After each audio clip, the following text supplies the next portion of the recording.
Super. Bonsoir, bienvenue à tous ce soir.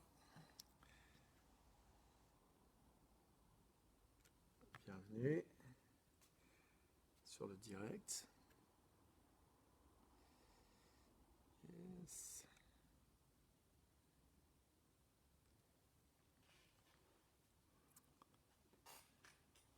Ok, bonsoir à tous.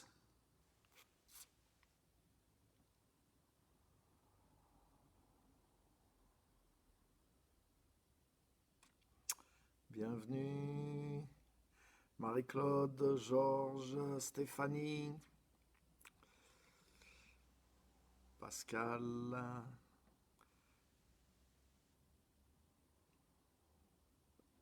Vous qui êtes les premiers, bravo. Manouchka, bonsoir. Bonsoir tout le monde. Bienvenue sur le direct. Donc aujourd'hui, on continue sur cette série Les secrets de la mission. Et on va aller dans une autre dimension. La semaine dernière, on a vu comment produire les fruits.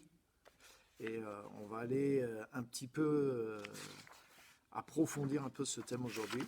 Mais d'une manière, bien sûr, ça va être quelque chose de différent, mais qui est un petit peu relié au point de la semaine dernière. Donc, un des grands secrets de la mission, et on va partager ça ensemble ce soir. Bien sûr, la mission nous concerne tous, hein, c'est ce qu'on a vu dans le premier épisode. Tous, nous sommes appelés et nous sommes tous porteurs d'une mission, nous sommes ambassadeurs de Christ, nous sommes tous des missionnaires. Donc bienvenue à tous ceux qui nous rejoignent, Clarisse, Florence, bienvenue à tous et à toutes. On a dépassé la barre des 10 déjà. N'hésitez pas à partager aussi si vous voulez, vous appuyez sur partager.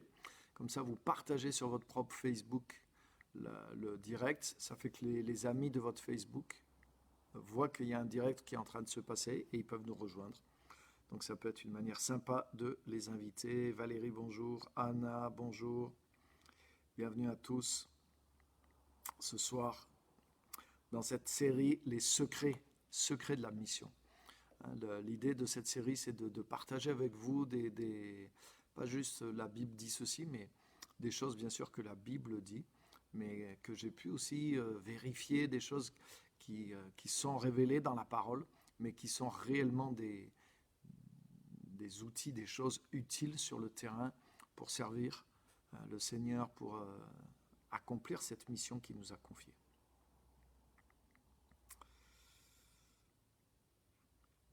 Ok. Virginia, bonjour. Bienvenue à tous. Donc on va commencer sans plus tarder, puisqu'il est l'heure. Et bienvenue à tous ceux qui vont nous rejoindre encore plus tard. Donc le thème d'aujourd'hui, le secret, je voudrais partager 7 de ces secrets de la mission. Et celui d'aujourd'hui, il est très simple, mais c'est toute notre vie qu'on travaille dessus pour l'appliquer. Donc en fait, il est simple, mais il n'est pas si facile que ça.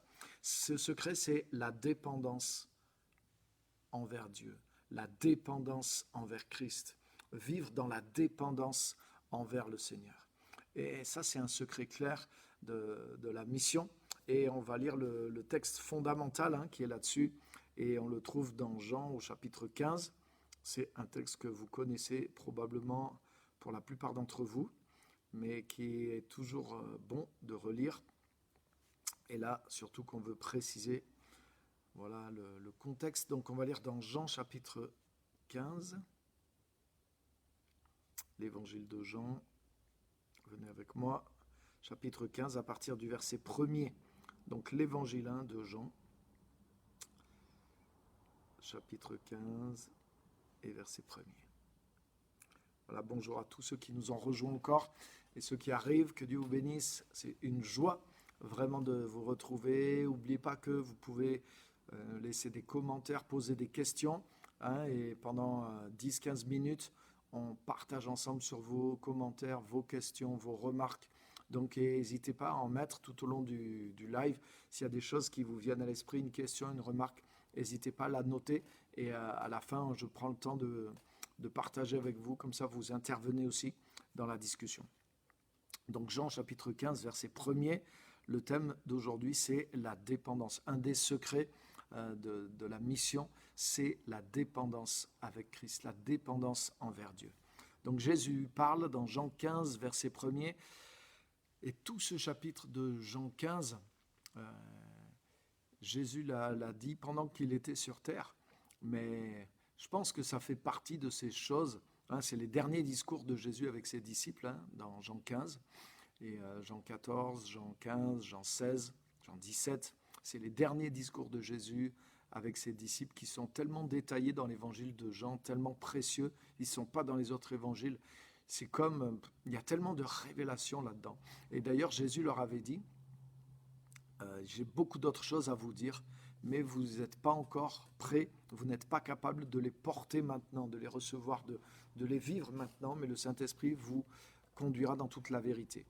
Jésus dit ça dans Jean 16, et je pense que le chapitre 15, justement, c'est une de ces choses-là que les disciples ne pouvaient pas vraiment comprendre pendant que Jésus était sur terre avec eux, parce que Jésus parle de la relation que nous avons aujourd'hui avec Christ qui est ressuscité et que les disciples ont commencé d'avoir après que Jésus les ait quittés.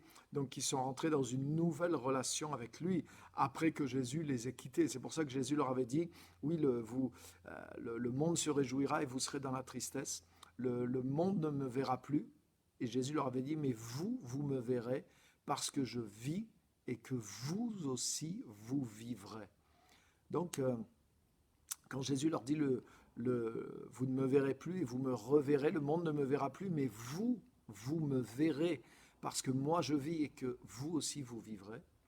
Il parle pas juste des quelques fois où Jésus s'est montré physiquement, ressuscité à ses disciples. Non, il parle d'une perception spirituelle. Il leur dit, vous me verrez parce que je vis et que vous vivrez aussi. Donc il n'est pas question juste, vous me verrez parce que je vais ressusciter et vous me verrez physiquement. Non, Jésus ne parle pas de ça. Il dit, vous me verrez parce que je vis et que vous vivrez aussi. Donc comme vous vivrez de la même vie que moi, alors vous me percevrez, vous serez en relation avec moi, vous serez en communion avec moi. Et c'est de cette relation que Jésus parlait à ses disciples avant de les quitter.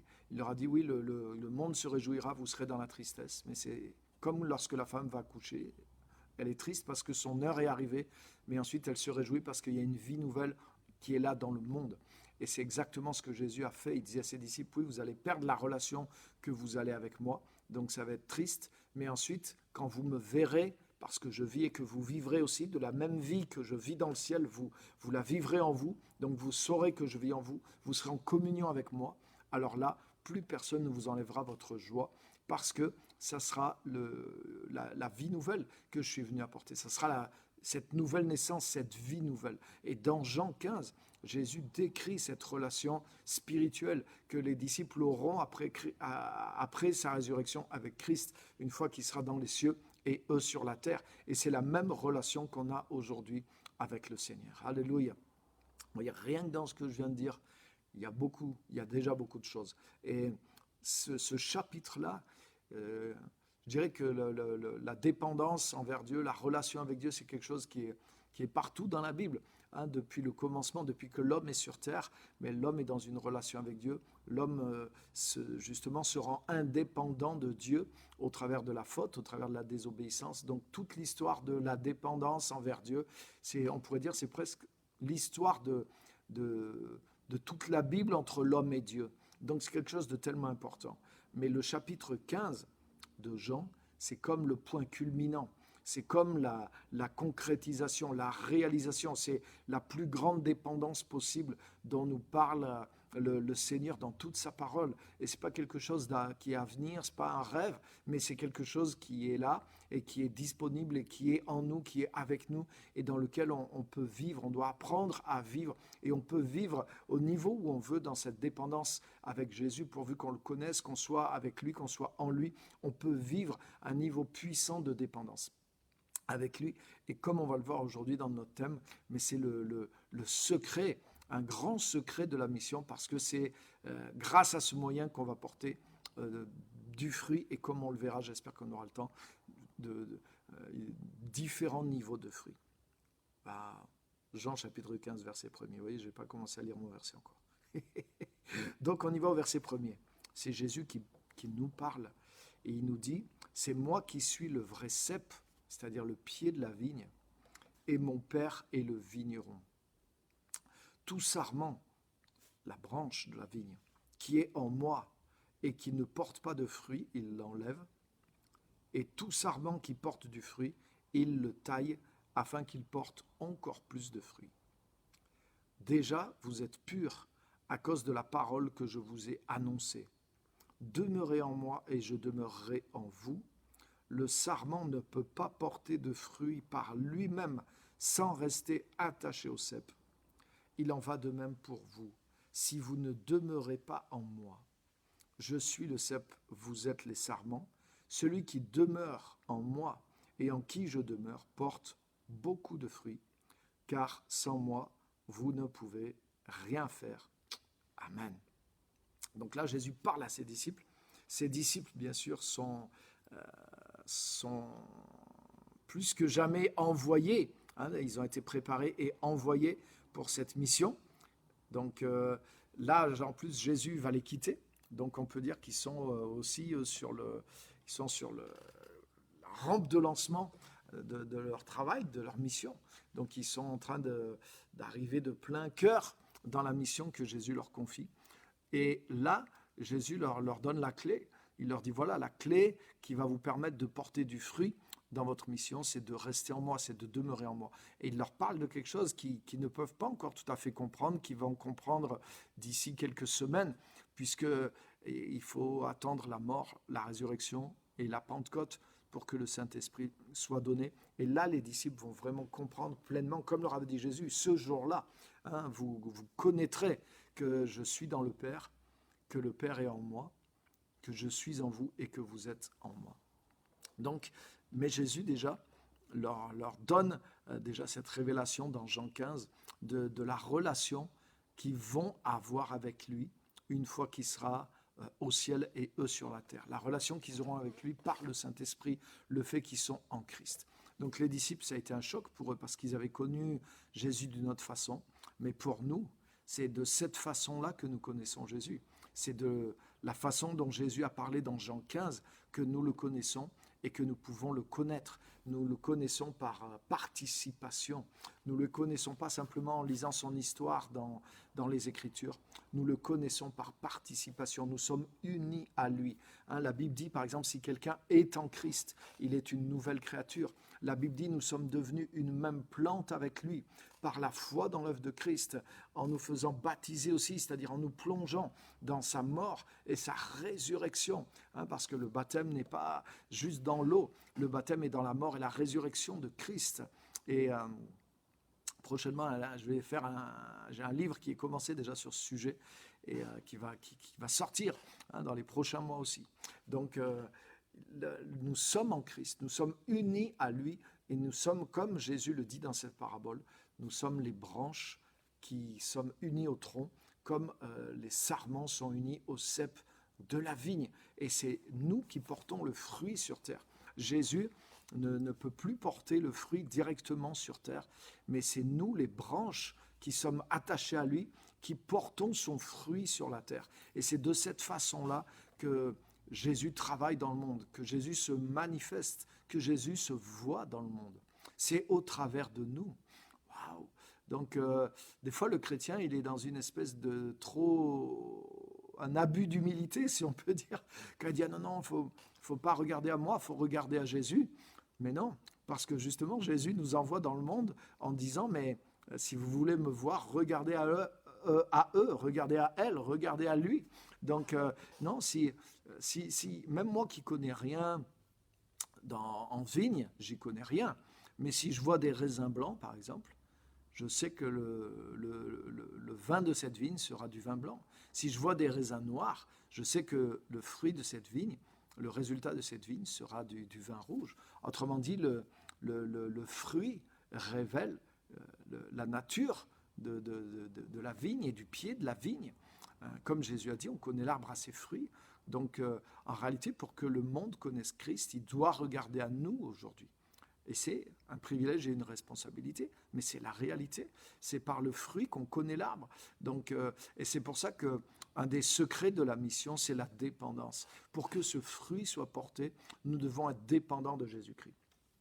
Et là, je voudrais vraiment attirer notre attention aussi sur un piège qu'il y a, parce qu'en tant que chrétien, un petit peu, habitué, on devient des fois comme un peu des professionnels, excusez-moi, de l'évangile, parce que on sait prier, on sait comment faire, on sait comment ça se passe dans l'église, on sait témoigner, Vous voyez, donc des fois on peut devenir comme un peu des professionnels de l'évangile, on parle aux gens, on connaît le message en 4 points pour leur prêcher la repentance, le salut, leur faire la prière de repentance. Vous voyez, et puis finalement, le danger, c'est de devenir tellement professionnel dans notre maîtrise de l'évangile qu'on arrive à être en mission sans avoir besoin de Jésus.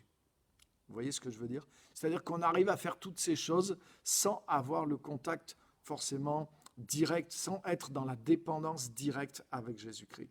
Et il faut faire attention de ne pas tomber dans ce piège-là, dans ce danger-là.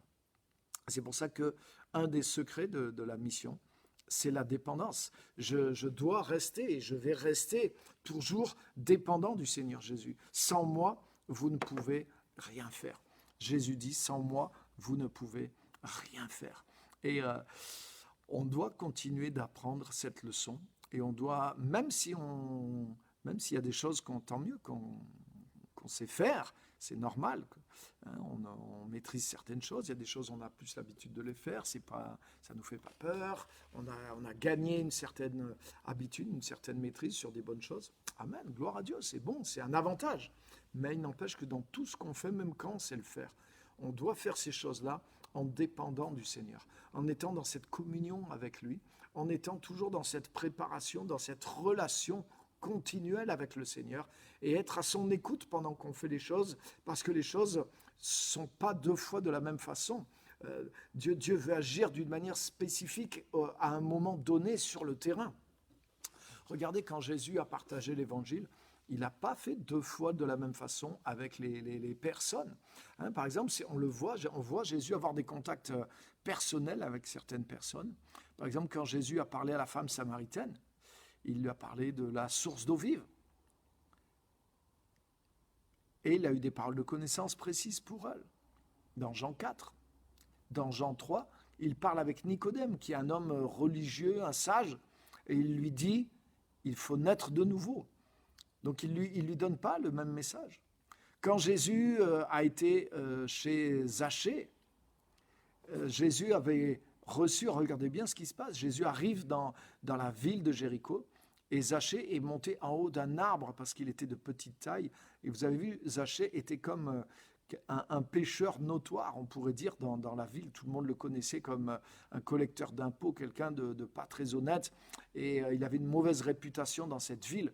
Mais quand lui voulait voir vraiment qui était Jésus, il espérait le voir, le rencontrer. Il espérait un contact avec Jésus.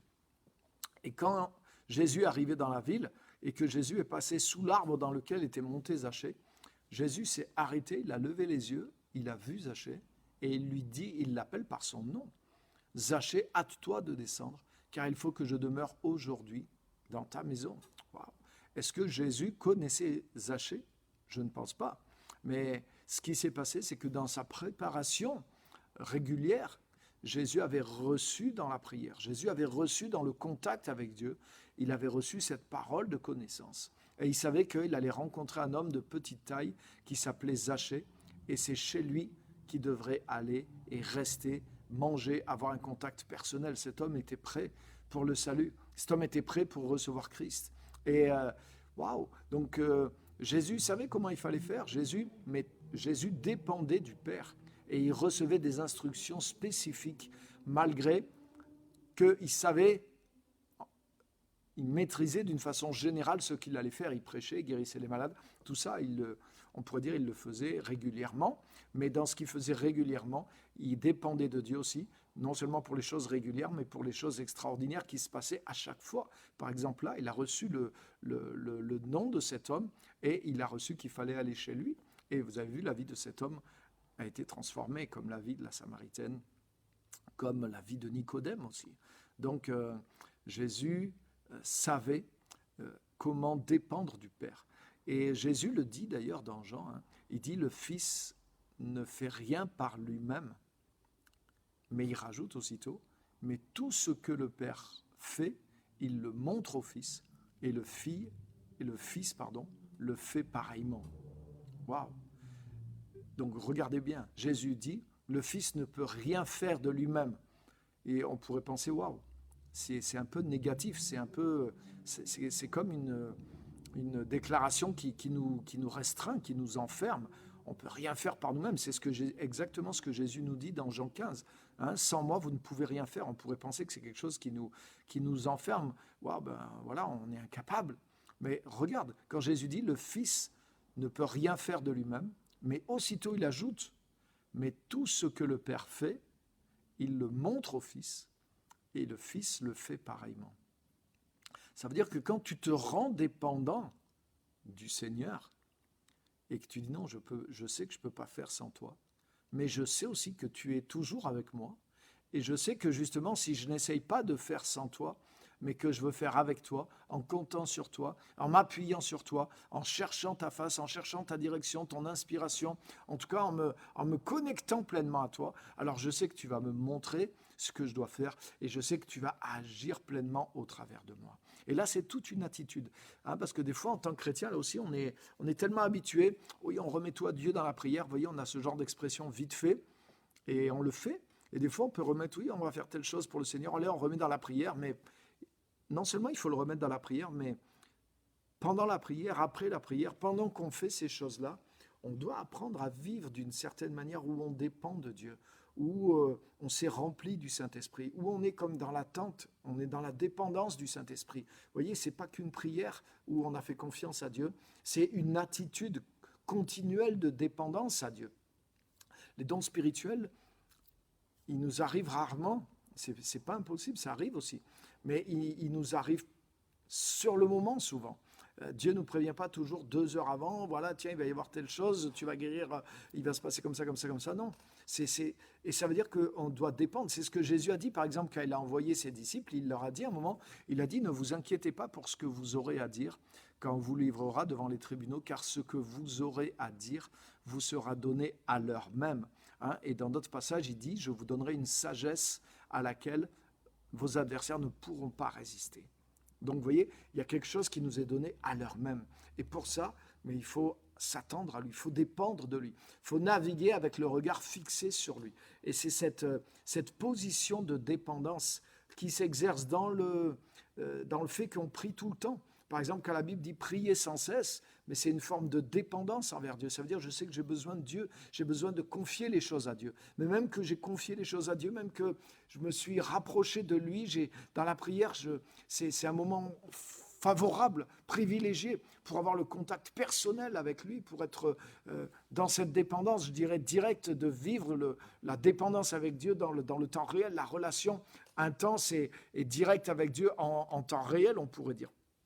Donc c'est un moment privilégié pour vivre ces choses-là, c'est sûr et certain. Mais il y a aussi dans le long terme, c'est-à-dire après avoir prié, mais je vais continuer de manifester ma dépendance à Dieu, en gardant le regard fixé sur lui, en m'approchant de lui et en voulant vraiment attendre ses instructions, sans comprendre l'inspiration, la direction que Dieu va me donner une fois que je suis sur le terrain.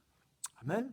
Donc ça, il faut cultiver, vous voyez, cet état d'esprit de dépendance à Dieu, que ça soit avant les choses, que ça soit pendant les choses, que ça soit après les choses, par une vie de prière continuelle, une vie d'apprentissage avec Dieu, une vie de relation continuelle avec lui, mais aussi dans le fait de savoir dépendre de lui, Quand je suis là, quand je suis sur le terrain aussi, pendant que je fais les choses aussi, il y a une attitude de cœur, il y a une manière d'être tourné vers lui pour s'attendre à Dieu. Et waouh, ça c'est tellement précieux de connaître cette attitude de dépendance envers le Seigneur. Amen. Donc ça, c'est quelque chose, vous voyez, de tout ce qu'on vient de voir là, c'est un des secrets de la mission. Maintenant, un autre point que je voudrais vous donner, c'est que me rendre dépendant de Jésus, c'est quelque chose qui doit être volontaire. C'est-à-dire, Dieu ne le fait pas. C'est quelque chose que je dois rechercher.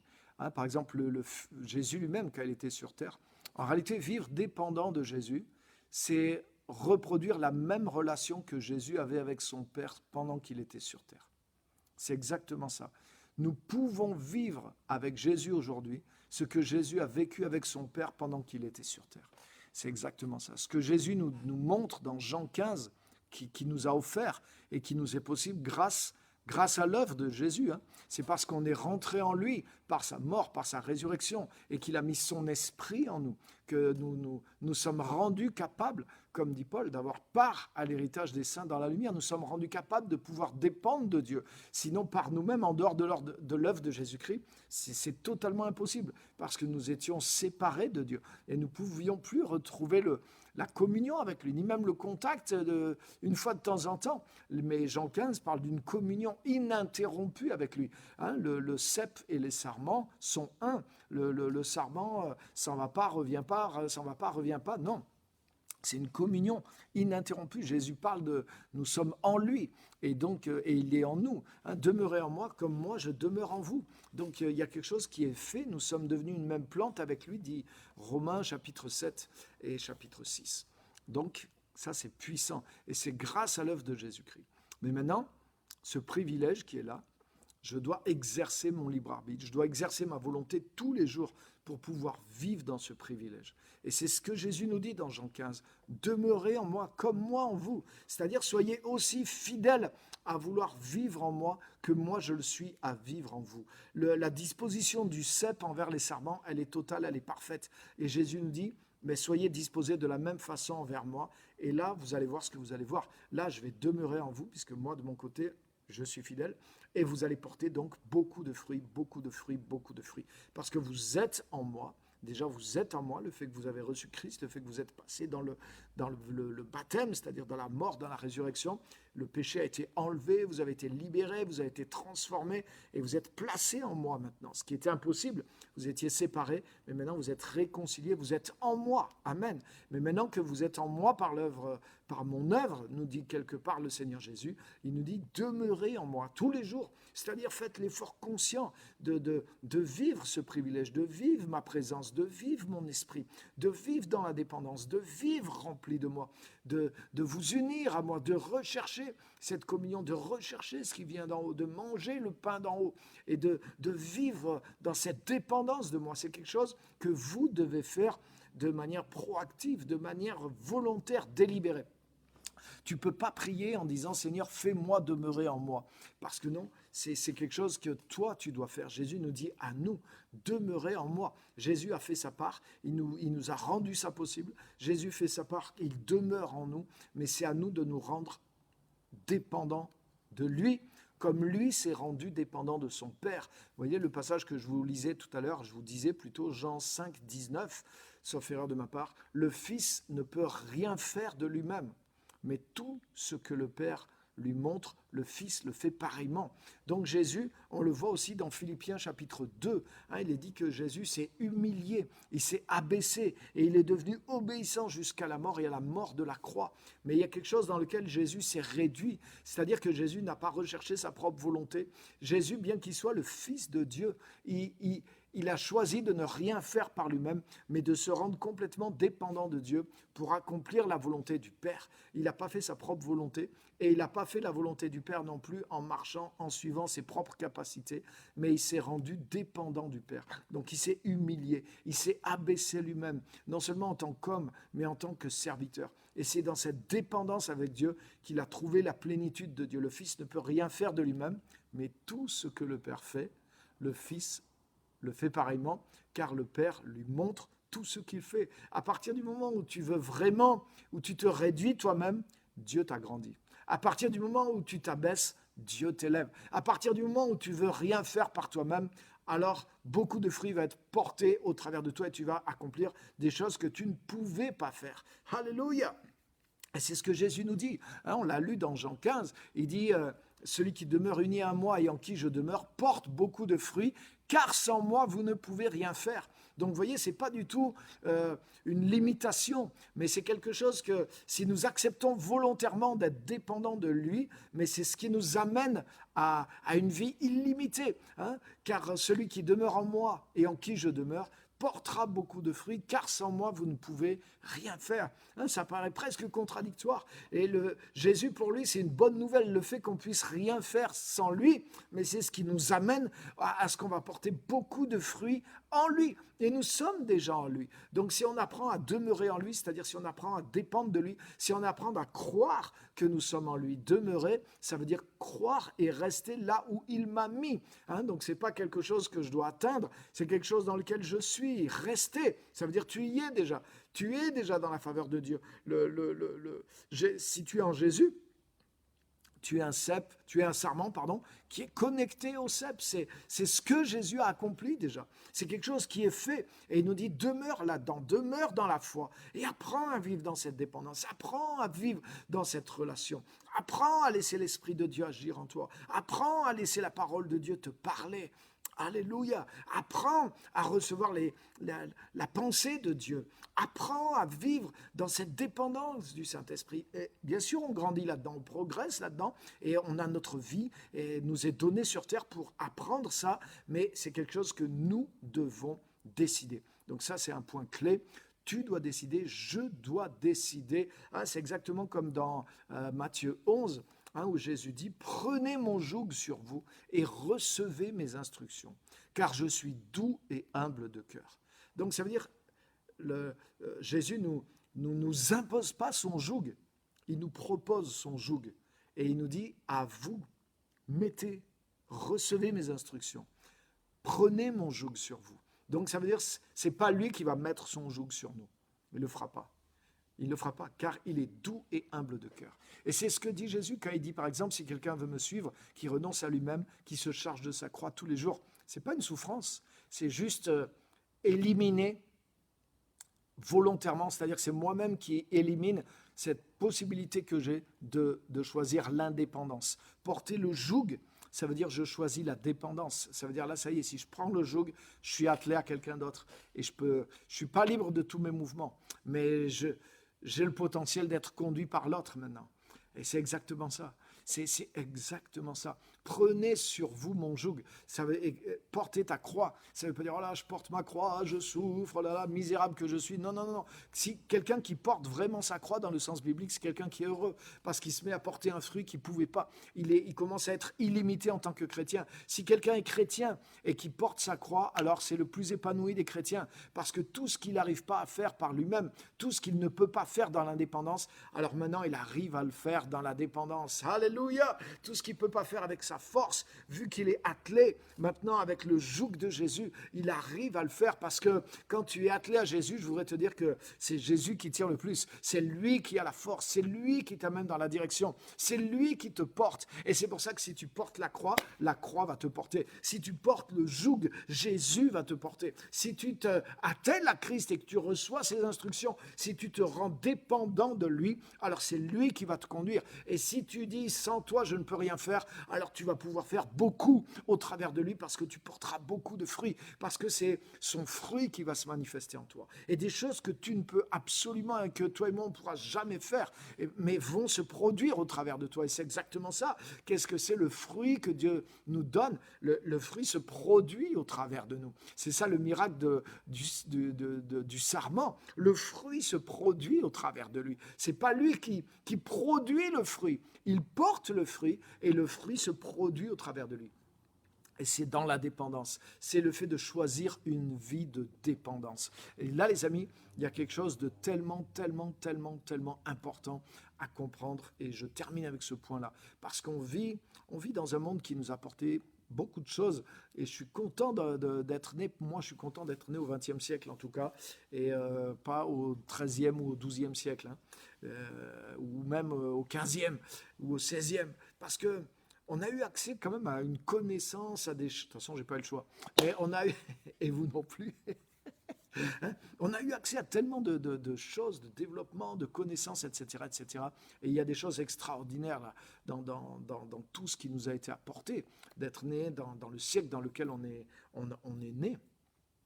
Mais il y a aussi une manière de vivre qui est promue par la société occidentale en particulier, qui est très individualiste et qui est très indépendante aussi. Donc il y a un bon côté aussi de savoir être indépendant, d'être responsable, tout ça, ça c'est excellent.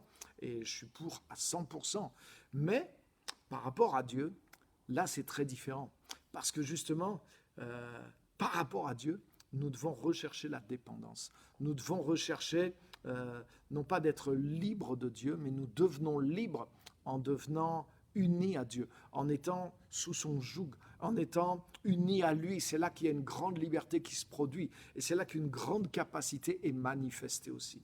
Donc ça, c'est aussi quelque chose que nous devons apprendre et qui va à contre-courant des idées d'aujourd'hui, parce qu'aujourd'hui, il faut être libre, il faut être indépendant, il faut être soi-même, la femme doit être libre, l'homme doit être libre, les enfants doivent être libres, les animaux doivent être libres, les fleurs doivent être libres, hein, les lapins doivent être libres. Non, j'exagère un peu. Mais vous voyez, il y a quand même cette pensée de viser une grande indépendance, etc., etc. Il y a quelque chose de bien là-dedans, mais il y a quelque chose qui ne colle pas à 100% dans la vie chrétienne et pas du tout par rapport à ce qu'on vient de dire. Jésus a trouvé sa liberté en perdant quelque part. Il n'a pas perdu ni son individualité, ni son tempérament, ni au contraire, il s'est trouvé lui-même. Et il a trouvé véritablement le vrai but auquel il était appelé. Il a transcendé ses limites. Mais c'est dans la dépendance avec Dieu. Et en tout cas, il n'y a pas de réussite avec Dieu, il n'y a pas de réussite dans la mission en étant indépendant, c'est par moi-même, c'est moi, c'est mon appel, c'est mon grand mystère, c'est moi et Dieu qui avons fait ça. Non, non, non, non. C'est comme Jésus, c'est en me rendant dépendant de Dieu. Et il faut penser à ça, même si ça va contre certains courants du siècle présent. Adam a choisi l'indépendance. Adam et Ève, la vie de Adam et Ève est marquée par l'indépendance. La chair, hein, c'est-à-dire ce que la Bible appelle la chair, le Nouveau Testament, c'est-à-dire l'homme naturel, loin de Dieu, le désir de la chair est ennemi de Dieu, Romains 8. Hein, le désir de la nature humaine, irrégénérée, il est ennemi de Dieu, c'est-à-dire il veut être indépendant de Dieu. Et c'est pour ça que même la religion, ça lui va à la chair. Parce que dans la religion, tu peux être indépendant de Dieu, hein, ou même si pendant 1 heure ou 2 par semaine, tu vas faire ton petit truc, allez, tu fais ta petite contrainte, tu te prives un peu de liberté pendant 1 heure ou 2, mais vite, la nature humaine reprend le dessus. Mais la vie en Christ, pour accomplir vraiment la vie de Christ, pour porter du fruit en tant que chrétien, pour être transformé à l'image de Dieu et pour pouvoir manifester Dieu dans le monde, comme on l'a vu tout à l'heure, hein, parce que la manière dont Christ veut se manifester dans le monde aujourd'hui, c'est au travers de nous. Le fruit est porté non pas par le cep, mais le fruit est porté par les sarments. Waouh.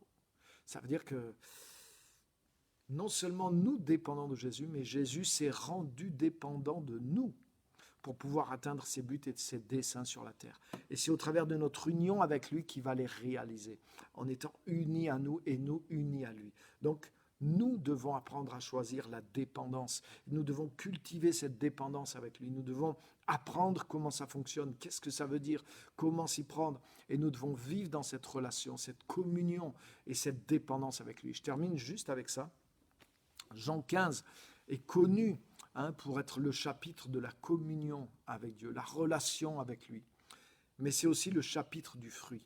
Je n'ai pas eu le temps de l'aborder, mais il y a 3 niveaux de fruits qui vont de plus en plus. Du fruit, beaucoup de fruits après être taillés, et les disciples, un fruit abondant. Au chapitre 15, toujours, mais versets 6 et 7, 8, il portera beaucoup de fruits, un fruit abondant aussi.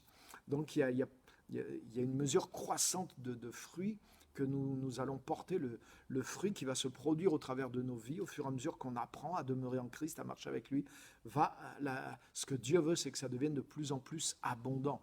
Et waouh, c'est tellement extraordinaire et ça vaut le coup de passer sa vie pour pouvoir aller là-dedans. Et ça, c'est un des grands secrets de la mission. Donc le chapitre de la communion est aussi celui du fruit. Et c'est ce que j'aime avec Dieu. C'est que des fois, c'est des choses que des fois même nous, dans le message chrétien, on met en opposition. Ah non, non, Dieu est un Dieu de relation, c'est un Dieu d'amour, il n'est pas là pour la rentabilité, il n'est pas là... Et oui, il y a du vrai dans ce langage, mais c'est comme si des notions qui nous paraissent opposées, Dieu les réconcilie ensemble. Ouais, le fruit et la communion, mais ça va ensemble avec Dieu. Ce n'est pas deux choses séparées, non, ça va ensemble. Le chapitre de la communion, le chapitre de l'union, le chapitre du partage, c'est celui du fruit. Et c'est exactement comme ça que Dieu veut que les choses soient faites. Parce que le plus tu vas posséder, par la relation, tu vas posséder le caractère de Dieu, tu vas posséder l'amour de Dieu, la nature de Dieu. Et c'est ce qui fait que tous les résultats que tu vas avoir, mais vont être cohérents avec Dieu, avec sa nature, et ne vont pas rentrer en opposition. Il y a des gens, quand ils ont un peu de succès, ça les tue. Il y a des gens, quand ils ont des résultats, ils prennent la grosse tête, ou ils commencent à dérailler, et ils ne font pas les choses pour les bonnes raisons. Mais c'est pour ça que dans la pensée de Dieu, le fruit, celui qui vient vraiment de Dieu, il vient dans la relation avec Dieu. C'est-à-dire que plus ta relation avec Dieu grandit, plus le fruit va être abondant dans ta vie. Et l'abondance de ce fruit ne va pas te détruire, parce qu'il vient aussi du fait que ta relation avec Dieu grandit, donc tu as encore plus d'amour pour les gens. Donc tu ne dévies pas des bonnes intentions. Vous voyez ? Donc tu peux avoir des résultats, mais des résultats qui ne viennent pas forcément d'une relation augmentée avec Dieu. Et là, ces résultats peuvent mettre en danger quelque part ta relation avec Dieu, mais ce n'est pas comme ça que Dieu a voulu les choses. C'est pour ça que Dieu réconcilie les choses. Alléluia. Si tu portes beaucoup de fruits avec Dieu, tu ne vas pas t'enorgueillir, mais tu vas t'abaisser. Regarde un arbre qui a beaucoup de fruits, ses branches s'abaissent. Plus un arbre a des fruits, plus ses branches s'abaissent. Ça peut même casser certaines branches des fois. Alléluia. Il y a des gens qui pensent que Dieu les brise en leur donnant pas de fruits. Ils se trompent. Parce que c'est l'inverse. C'est quand tu as beaucoup de fruits, peut-être que tu vas avoir un certain brisement, parce que tu vas tellement toucher quelque chose de la nature et du cœur de Dieu que ça va t'abaisser profondément. Et ce n'est pas l'abondance des résultats qui va te faire t'élever, mais il va te faire t'abaisser. Alléluia. Voilà, c'est ce que je voulais vous dire ce soir, les amis. C'est qu'une clé puissante, un secret puissant de la mission, c'est la dépendance. Et c'est quelque chose, c'est une école. C'est une école, que ce soit dans les fruits de l'esprit, dans les dons de l'esprit. Ça demande la dépendance. Ça demande une dépendance persévérante. Ça demande une dépendance dans la manière de vivre. La relation, le culte personnel avec Dieu tout le temps, mais ça demande de la dépendance dans les moments aussi où j'agis au nom du Seigneur. Une dépendance, je dirais, encore plus intense en temps réel pour être à l'écoute de Dieu tout en faisant les choses. Vous voyez, j'espère que vous connaissez ces choses-là. Il y a une manière de s'exercer aussi à la présence de Dieu, de vivre dans la présence de Dieu, de vivre en temps réel dans le contact, la communion avec Dieu. J'en parle dans mon livre, Kit de survie, c'est une des parties. Comment vivre dans la présence de Dieu, comment pratiquer la présence de Dieu. Vous voyez, c'est dépendre de Dieu. Pratiquer la présence de Dieu, c'est une façon de dépendre du Seigneur aussi.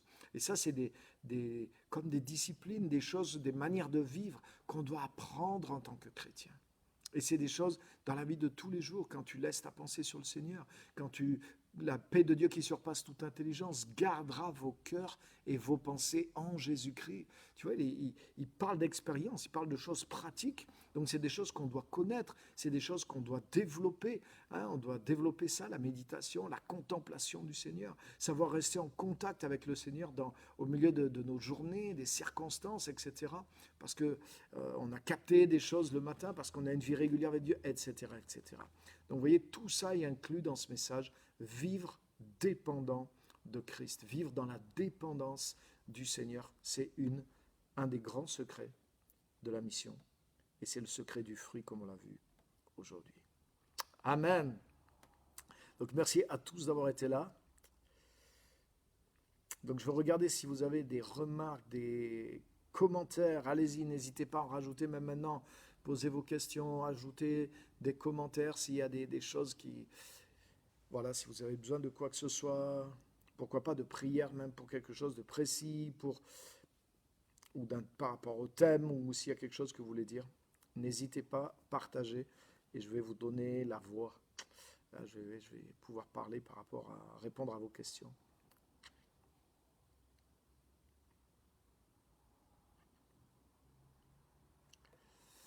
Ne pas faire les choses par habitude, mais en étant connecté avec lui, car seul on ne peut rien faire. Exactement.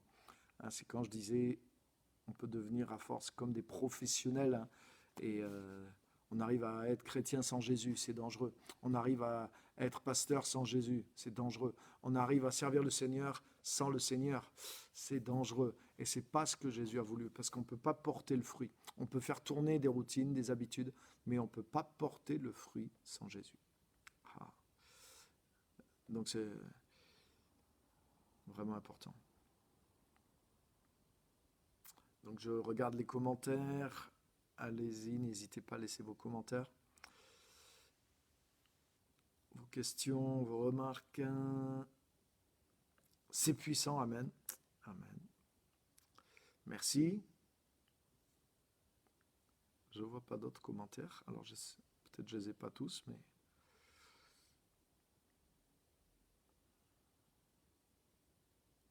Je ne vois pas d'autres commentaires. Amen. Est-ce que le message vous a parlé? Est-ce que vous avez reçu? Est-ce que ça vous aide, ça vous renouvelle? J'espère. Amen. Envoyez-moi un petit cœur, un petit pouce. Ça, je vois que vous êtes là. Et n'hésitez pas à mettre des commentaires, en tout cas. Merci à tous ceux qui ont suivi, qui sont là encore ce soir. Gloire à Dieu. Amen.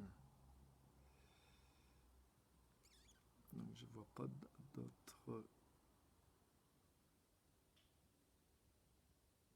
Se laisser guider par l'Esprit. Exactement. Apprendre à vivre avec le Saint-Esprit.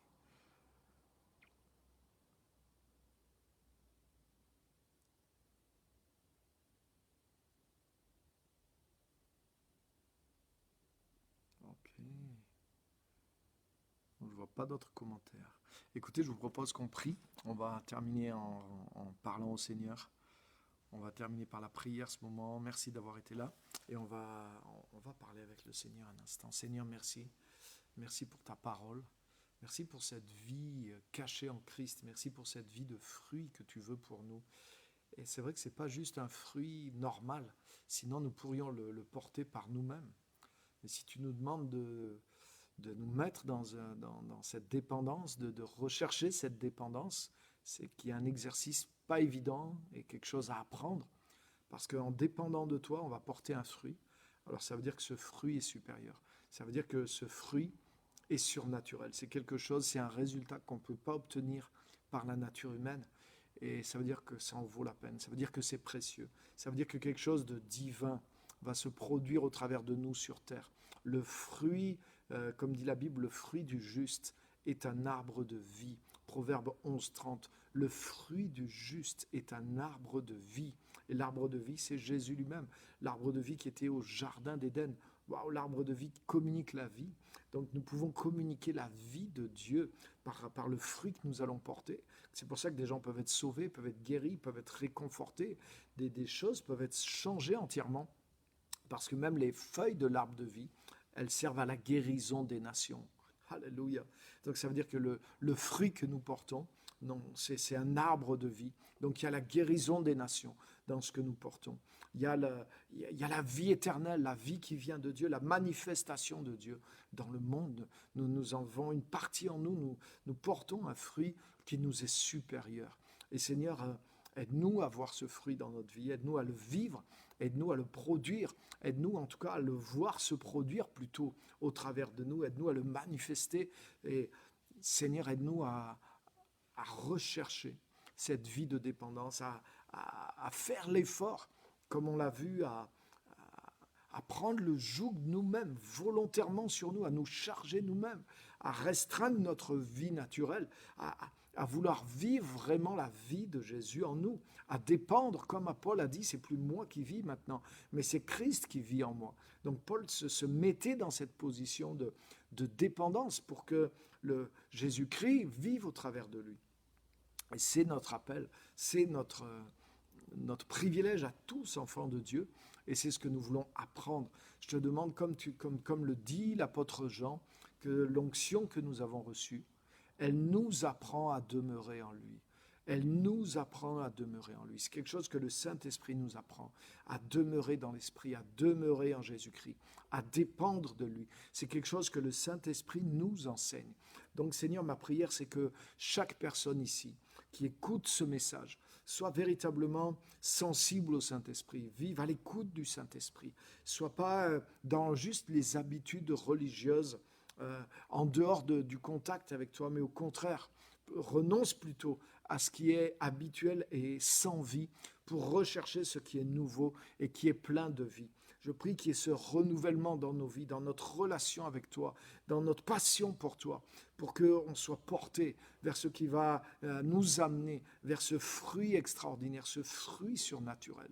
Et je prie qu'au nom de Jésus-Christ, il y ait un renouvellement dans nos vies, qu'il y ait un débarrassement de ce qui est lourd, de ce qui vient de la vie charnelle, de ce qui vient des choses de ce monde, et qui est comme dans un courant d'eau, des fois où il y a des saletés qui sont là, il y a des choses qui obstruent le courant de l'eau, qui polluent l'eau, mais quand il y a une grosse pluie qui vient, alors le torrent augmente et tout ce qui barrait la route, toutes les choses qui polluaient le torrent sont emportées.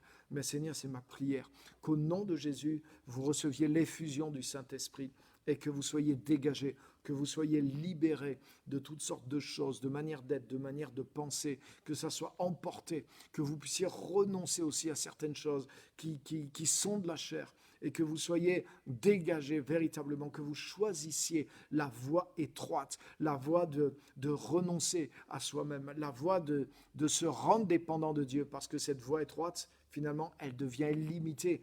Une fois que Christ prend en main notre vie, une fois que nous demeurons en lui et qu'il demeure en nous, nous accédons à une vie plus riche. Alléluia. Et quelque part, en nous coupant de certaines choses qu'on pourrait faire, en nous coupant de notre indépendance, nous accédons au meilleur de ce qu'on peut devenir et faire dans ce monde.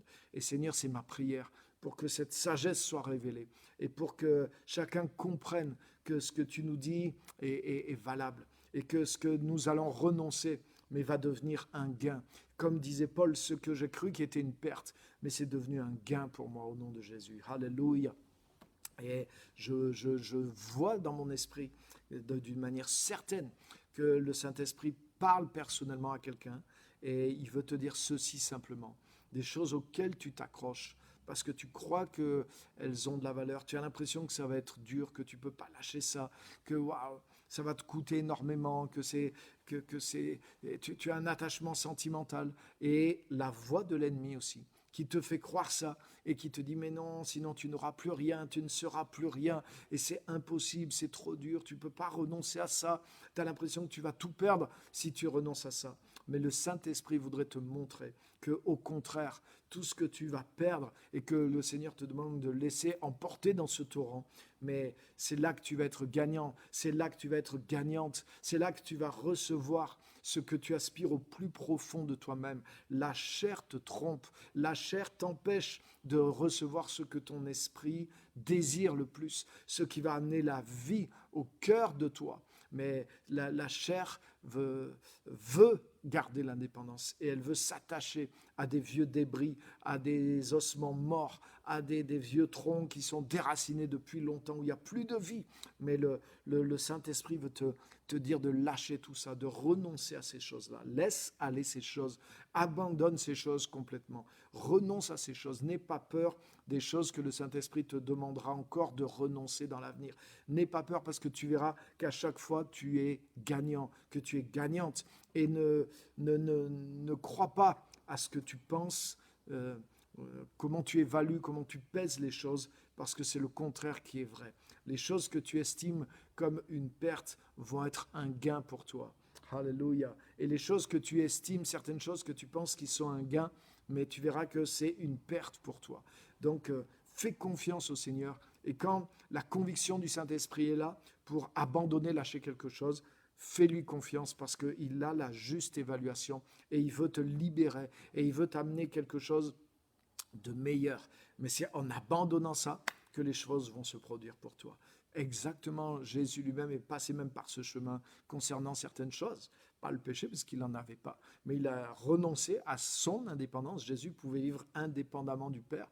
Il a dit non, le Fils ne fait rien par lui-même. Mais la récompense de ça, le retour de ça, l'autre côté de la pièce, c'est que tout ce que le Père fait, il le montre pareillement au Fils. Waouh! Donc la richesse que tu vas avoir, ce que tu recherches dans le néant, mais Christ va te le donner. Quand tu vas laisser ces choses de néant, Jésus-Christ va t'amener dans la plénitude dont tu as besoin, celle que tu veux dans ton esprit. Tu vas être stabilisé, tu vas trouver la paix. N'aie pas peur, fais-lui confiance. Et les êtres humains t'ont trahi, tu t'es trahi toi-même, mais lui ne te trahira jamais parce qu'il est droit, il est unique, il est la vérité et il ne ment pas et il t'aime réellement dans le nom de Jésus. Amen. Seigneur, merci. Merci pour ta parole. Merci de ce que tu fais aussi aujourd'hui d'une manière spéciale. Et merci pour ce moment qu'on a passé ensemble. Je te remercie pour chaque personne qui est en ligne. Alléluia. Je te remercie pour nos différentes vies, nos différents besoins. Apprends-nous à dépendre de toi et à te servir en recherchant un fruit qui soit vraiment le fruit de la vie de Dieu en nous. Merci Seigneur. Merci de te connaître. Aide-nous à toujours valoriser l'effort de te connaître. Merci Seigneur parce que la récompense vaut le prix. Merci Seigneur. Apprends-nous à t'aimer. Apprends-nous à nous discipliner nous-mêmes pour vivre une vie constante demeurer, c'est une vie constante, c'est une vie constante. Le secret du fruit est porté dans une vie qui est régulière, qui est constante. Et Seigneur, c'est ce que tu veux nous amener à faire. Alléluia. Alléluia. Notre foi devienne constante. Notre prière, notre vie d'église, notre temps avec toi, nos pensées, etc. Qui est cette constance dans notre vie. Demeurer en lui, demeurer en lui, demeurer en lui. Seigneur, je te rends grâce pour tout cela. Amen. Amen. Voilà les amis, je vous laisse, ça va faire presque 1 heure qu'on est là. On a le droit de finir 5 minutes en avance en plus. Alléluia. Donc merci à tous d'avoir été là, vraiment que Dieu vous bénisse. Rendez-vous dimanche pour le culte, Saint-Éloi-les-Mines, Clermont-Ferrand. On est là à 10h. Pour ceux qui regardent depuis Abidjan, rendez-vous bientôt sur Abidjan le mois prochain. Je viens vers vous pour un temps spécial, une semaine entière là-bas et avec un week-end intensif sur 3 jours. Donc écrivez-moi en privé pour avoir des détails si vous êtes intéressé par ce programme. C'est un programme transformateur. Je viens exprès pour faire ça. Je ne prêcherai dans aucune église d'invitation. Je n'aurai pas le temps de faire ça. Je vais, donc si vous voulez bénéficier, c'est à vous de venir vers moi. Et vous allez voir que là, vous allez en avoir pour votre temps et pour votre argent parce qu'on va passer beaucoup de temps ensemble dans la parole, dans la présence de Dieu et pour quelque chose de fort et de transformateur. Donc rendez-vous sur Abidjan du 26 au 28 novembre. Voilà, que Dieu vous bénisse. À très bientôt. N'oubliez pas, chaque semaine on est là à 18h30. N'oubliez pas les livres aussi. Utilisez les livres pour vous perfectionner. Et ouvrez votre esprit. Il y a tellement de richesses dans les livres. Il y a tellement de contenu dans les livres. Et un autre livre va sortir bientôt. Vous voulez savoir le titre? Alors je vous le dirai la semaine prochaine. Alléluia, que Dieu vous bénisse. Non, je vais vous le dire maintenant. Est-ce que vous voulez savoir le titre du prochain livre qui va sortir? Là, je vois qu'il y a un petit cœur. Bon, tant pis, c'est pas grave. Je pense que je vais raccrocher.